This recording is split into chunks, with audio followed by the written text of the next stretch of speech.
Hey there, I'm Eric Alston from ICM Play, and I'm here today with new head basketball coach at Delaware State, Eric Skeeters. Coach, thanks for having us. Come on, man. Don't start this off like we don't know each other. Like we just meeting. So let's make sure we let the people know. There you go. Okay, my good friend, my brother. Yes, sir. My brother. Matter of fact, I may not be sitting here as a basketball coach to the ICM Play world if it wasn't for Eric Alston. I appreciate that. Because you opened the door. You gave me the thought process of the scouting service, and we did the story on William Wells, Devin Gray, and Eric Curlman. They both rest in peace, two of the top basketball players in the city of Baltimore. Remember that? Right? Ended up being an All-American, and Eric never reached his potential. His life was taken at a young age. And that's what opened Coach Wells' eyes to me and having an interest in him and the program. When he had an opportunity, when his JV coaching position opened up, he came and sought me out because doing the scouting service, and you and I doing a story on him. So the moral to the story is I'm not sitting here, okay, in any coaching capacity without the mental fortitude, the thought process of what Eric Alston was doing. What was that, 89, 90? Yeah, long time ago. I appreciate that. You've been in a recruiting game. You've been in the game for nearly 30 years. You've been a top assistant to some of the best coaches in the industry. Mm-hmm. Okay, what is your definition? Expand upon your definition of top assistant. It doesn't minimize the other guys on the staff because everybody's important in their role. And some assistant coaches will have a title: associate head coach, assistant head coach, assistant coach, coordinators in every sport. Let's just stay on the track of Division I college basketball. Is the guy who's, they say the top chair and the right-hand man, okay, offensive coordinator, defensive coordinator, recruiting coordinator. It's the person who's doing just as much work, okay, on a daily, hourly, yearly, seasonally basis, where obviously as a head coach and sitting in this chair for the first time in my adult life, I was a JV coach, so I did manage games. The head coach has everything. Everything's on your plate. Every issue is your issue. Every good thing that happens is, under your watch. So every recruit is really, sometimes they say, well, it's assistant coaches recruit. Well, no, not really. It's the head coach's recruit. So as a top assistant, that means given any circumstances, you have the abilities and the capabilities to step right in. To step right in and fill the void, fill the role, take on the responsibility of being the leader. But at the same time, in your role as an assistant coach, you have to serve in that capacity. Make suggestions. It's your suggester, as my man Jeremy Cox once said. Now, I watched you last night, and I saw a different side of you. Mm-hmm. Y'all were down by 11 with under 3 minutes left, and you was coaching. Mm-hmm. Saw you actually coaching. So, of the coaches that you've worked for, whose philosophy is more prevalent in the way you do things? Wow. Whose philosophy? Well, I'll tell you what, Ryan Odom, and just coming from him the last 2 years at UMBC, and having been assistant with him at Virginia Tech under Seth Greenberg, Ryan Odom in these last 2 years as a husband, as a father, in my day-to-day has played a huge role, a major impact on me as a head coach, because he and I were in the trenches together as assistants. But where I sit right now as a head coach is one of the biggest influences. Now, I've worked, you go down the list, William Wells at St. Francis Academy, okay, a black Catholic high school in East Baltimore, had no gym across the street from the jail. And in my 4 years there, I won, coaching the championship game every year, won the JV championship my first year, lost the Baltimore Catholic League Tournament championship my second year as a varsity assistant. I was a varsity assistant for 4 years. We won the Catholic League as my third year, and the Catholic League Tournament, finished third in the Alhambra. And then my last year there, under Coach Wells, we lost in the Gonzaga tournament championship game. Gonzaga Classic Championship. Yeah. We lost to Gonzaga, but we beat nationally ranked St. Raymond's by, I don't know, they were 10th in the country. Went on to win the Catholic League regular season, Catholic League tournament, and beat Gonzaga in the championship of the Alhambra Invitational, which at that point in time was the creme de la creme of high school basketball tournaments, not AAU, not the Catholic League championship. Right. William Wells, go on from there to Coppin State under Ron Fang Mitchell, the legendary Ron Fang Mitchell. And in that year, my first year as assistant, as a 15 seed, won a game in the NCAA tournament. So 15 beat a 2. Number 2, yeah. We lost to, I don't know what number seed Texas was. We lost to Texas by 1, 81-80, to go to Sweet 16. So we were the first MEAC school to win a game in the postseason in the NCAA tournament. And then from there, Youngstown State with John Roby, who's now in Kentucky with John Calipari, who's Cal's assistant at UMass.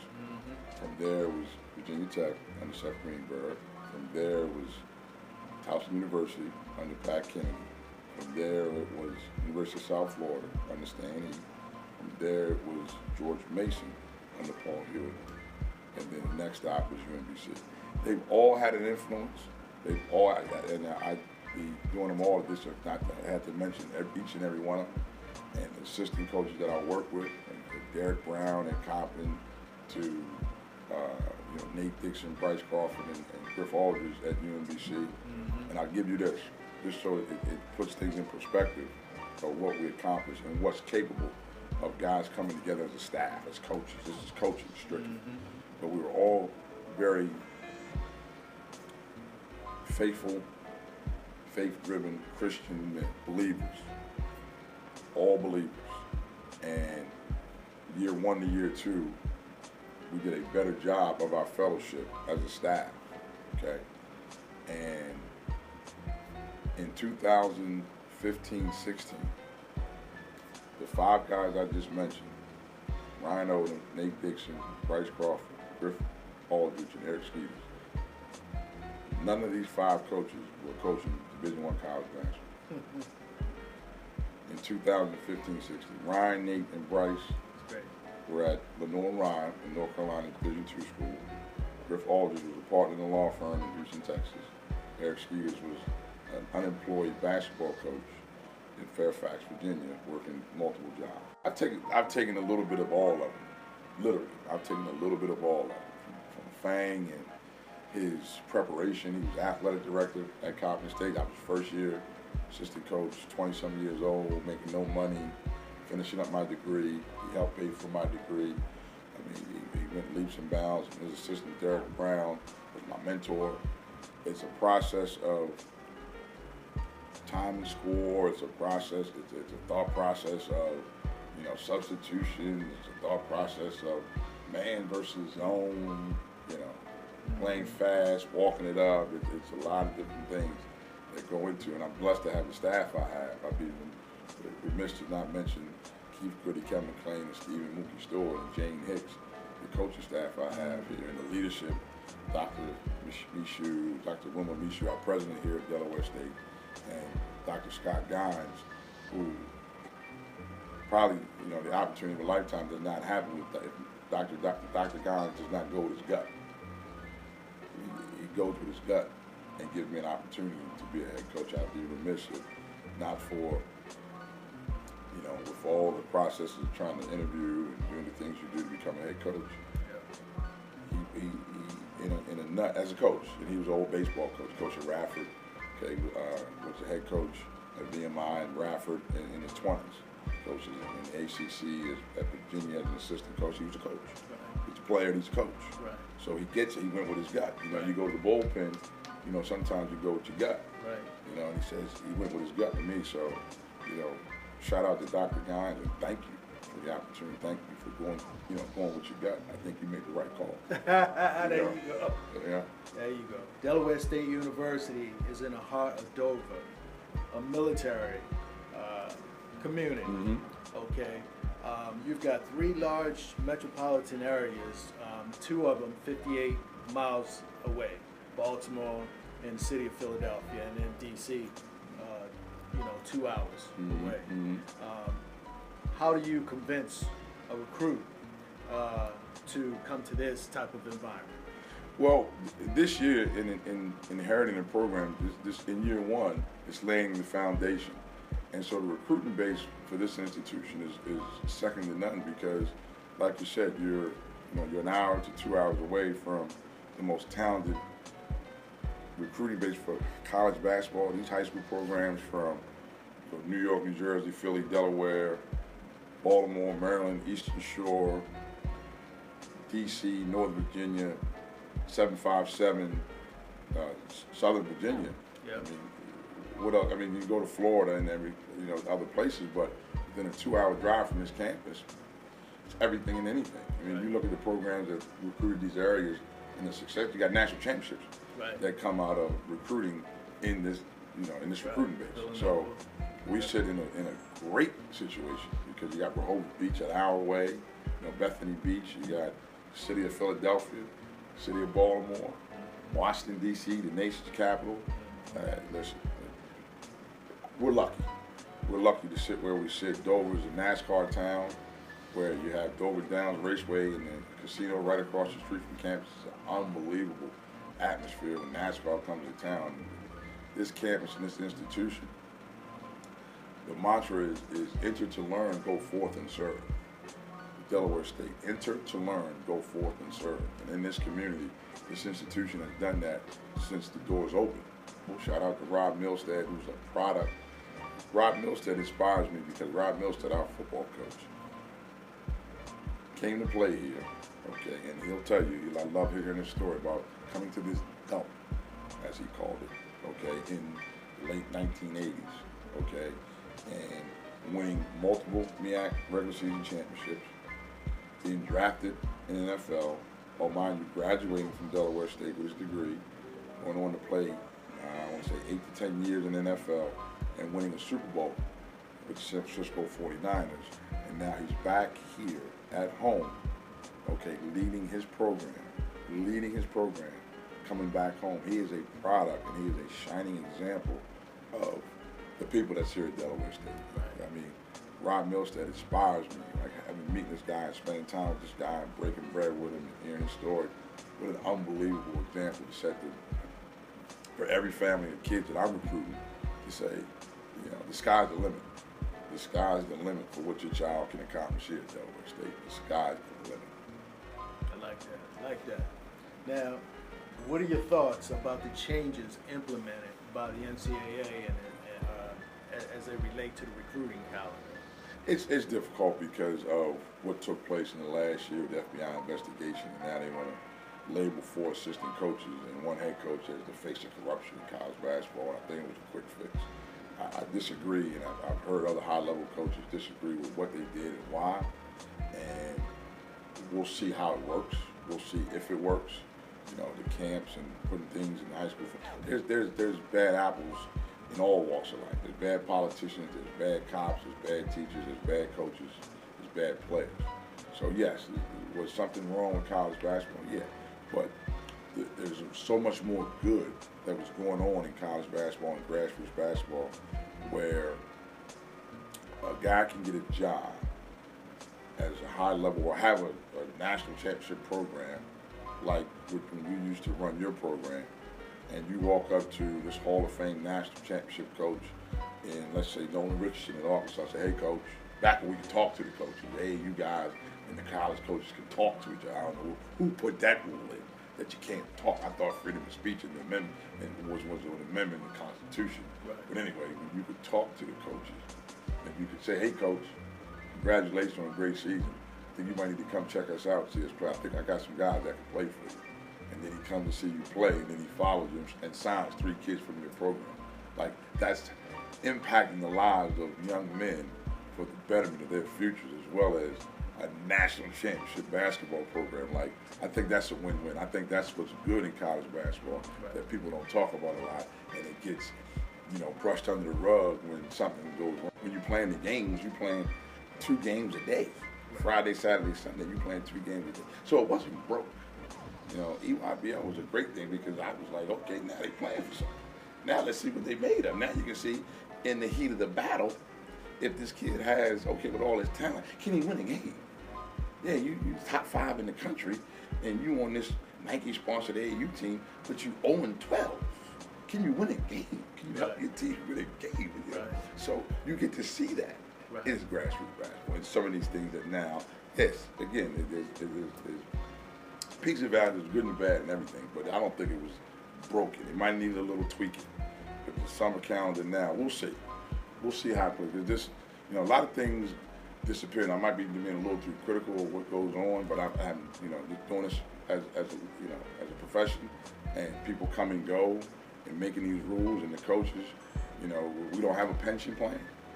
I'm saying that to everyone who's within Yearwise, put together a pension plan for Division I college basketball coaches, like they have a profit sharing in Southwest Airlines, right, where I worked for 90 days, where I was out. So it's not like this is not a profitable business, right, okay, for the assistant coaches, not just for them to 401k and no.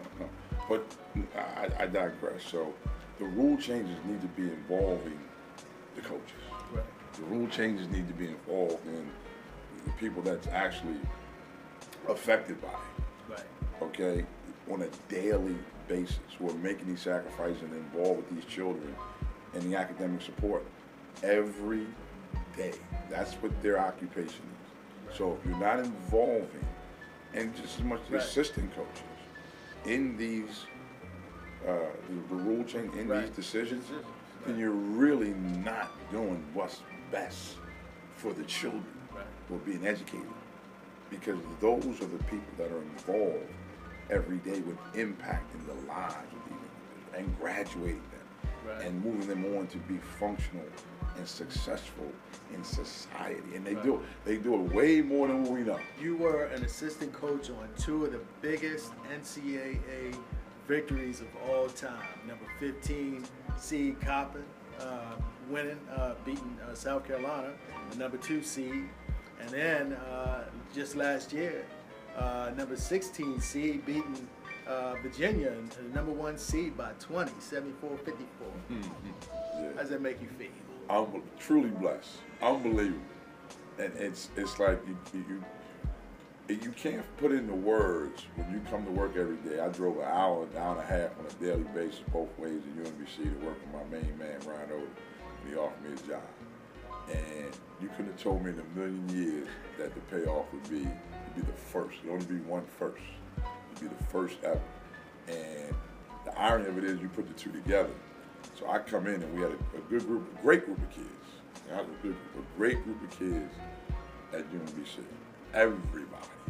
I mean, those kids were unbelievable, and they deserved every victory that they won because with Coach's leadership, he did a great job. He did a fantastic job. And my role as an assistant coach was to keep things in perspective. And so I'll just tell this quick story about, we were in one of the hotels on the road. The meal was catered and breakfast. And we didn't go in a restaurant. We had it catered in a banquet hall, a room. So, you know, where the eggs were too runny and the sausage was this. And I said, so it was catered, but it wasn't catered enough. It wasn't catered good enough. So y'all want to go in there and eat off the menu in the restaurant. Okay. But were you winning when you ate off the menu in the restaurant? You got your heads kicked in, didn't you? And they laughed and they laughed. They kind of laughed, but they didn't laugh. But then I told a story about, you know, the Coppin State team, Turker Mott was a player of the year. Okay. 2-time MEAC player. I know he was first team all league. You know what his pregame meal was? They look at me. Cheese pizza, large, and he had to share it with his roommate. 15 seed beat a 2 seed. So I don't want to hear that. The food's not good enough, or it's not catered, or the eggs were runny. Guys, we'll take care. Go put before you in your body. Go perform and make sure every day you putting the right things in your body. And then these little runny eggs won't really take you over the hump from winning or losing a game. Right. And so, you know, that was a little bit of my role in putting things in perspective of where we were. I obviously 97 to 2017, 18 was Coppin. You know, we won a game as a MEAC school. We had cracks in our uniforms. You look at the pictures in Sports Illustrated, the uniform, the letters was all cracked up. Mm-hmm. Well, I didn't go back and say, go until 2012 in South Florida. Mm-hmm. So it's like, it kind of, you know, it's one of those things where you have to put things in perspective. The beauty of playing college basketball, right. The privilege of playing college basketball. Kids think sometimes, oh, it's right. No.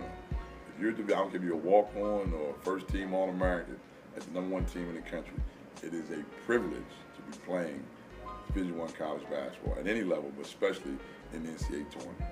And then what we accomplished that night, where everything came together, the game plan that Coach told, the story that Coach Odom told, the motivational story that Coach Brian, I swear I wish that was recorded, because he could bottle it up and sell it at the time. It was unbelievable, his story of his life and his path as a kid, as a player, as a son of a coach in Dave Odom, as an assistant coach, as a head coach, and a husband and a father of 2 boys. It was unbelievable. It was. I told him, the kids walked out. I was like, listen, can I put a uniform on? You got me ready to go. And for those kids to go out there and respond the way they did, and I mean, it's put it this way. I had Glenn Farrell, an old friend. We went to breakfast one morning. Still at UMBC. We went to breakfast. I'm still living in Fairfax. And we sat down and I told him the story, you know, as much as I could tell him. And he says, dude, you gotta tell that story every time somebody asks. Don't ever not tell the story of how you were the first ever. And I said, you know what, Glenn, you're right. And anytime people want to talk, who wants to talk about you? Who wants to, I mean, literally, somebody asked me, it's the first. When you're the first ever, it hasn't sunk in you, and it probably never will, because even if somebody does it again, right, they won't be the first. Right. They won't be the first. Will always be the first, and you can't put a price on that. That's priceless. It's truly a blessing. Besides Evan and Miles Skeeters and my beautiful wife Marie, that ranks up there. It ranks way up there. It's beautiful. Oh man. I appreciate that. Thanks for having me. Yes, Delaware State University. You got it. I hope you have us back. Yes, and sir. I hope to see you in the tournament soon. Yes, sir. Your lips to guards, and you and me both. I appreciate that. Well, thank you. Thanks for having me. Appreciate it. East Square. Started from the bottom, now we're here. Started from the bottom, now my own.